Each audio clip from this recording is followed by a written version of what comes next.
is Christine. I'm Christine Byer.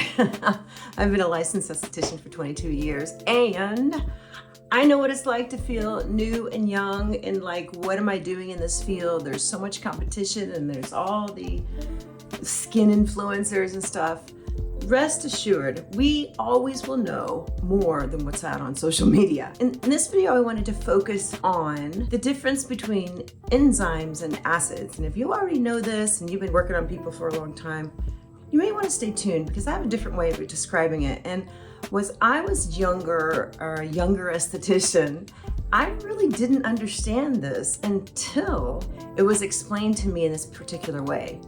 So, enzymes. Everybody knows enzymes are proteolytic, right? They are amino acids. They gobble up the keratin on the top layer of the skin. They don't eat dead tissue. And then acids.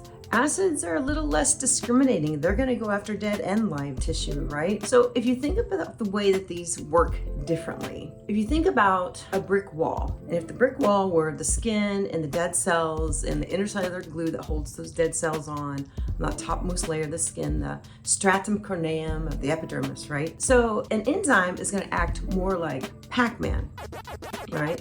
It's gonna sit on top of that layer of bricks, layer of mortar, and just chomp, chomp, chomp, chomp away at all that keratin, the dead cells, the debris. It's just gonna chomp. It's gonna take its time. It's gonna say, ooh, live tissue. No, not for me. I don't like that. It doesn't taste good to me. So it's gonna stop, right? And so this is great for sensitive skins, for like that first time client, you're not quite sure which way her skin's gonna go and you wanna ease in early, ease in nicely. You know, maybe it's a first time client. You don't want to scare the bejesus off of them with a medium depth peel.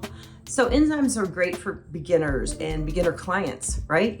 People you don't know what's going to happen with their skin. Acids, on the other hand, if you think about that same brick wall with all the dead cells and intercellular glue that used to be live cells that gets squished as it moves up to the top layer of the skin. Acids go through the mortar. They don't eat the bricks. No, they go right by those bricks and they go down that mortar because they're indiscriminate, right? And so they tend to be a little more drying.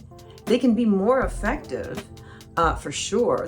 They can be much harsher depending on their pH, how they're made, except how long you leave them on. If you rub them in, there's so many different techniques, right? But for a first timer, maybe not so much.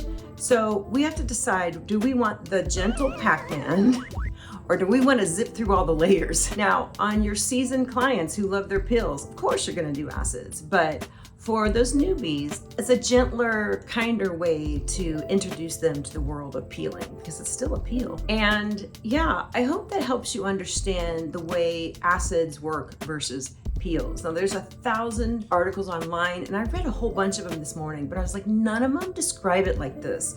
And I really didn't get it until they described the brick and mortar Pac-Man versus zipping through the mortar analogy. I just didn't get it. So I hope that helps you get it, and I'll talk to you soon. Bye now.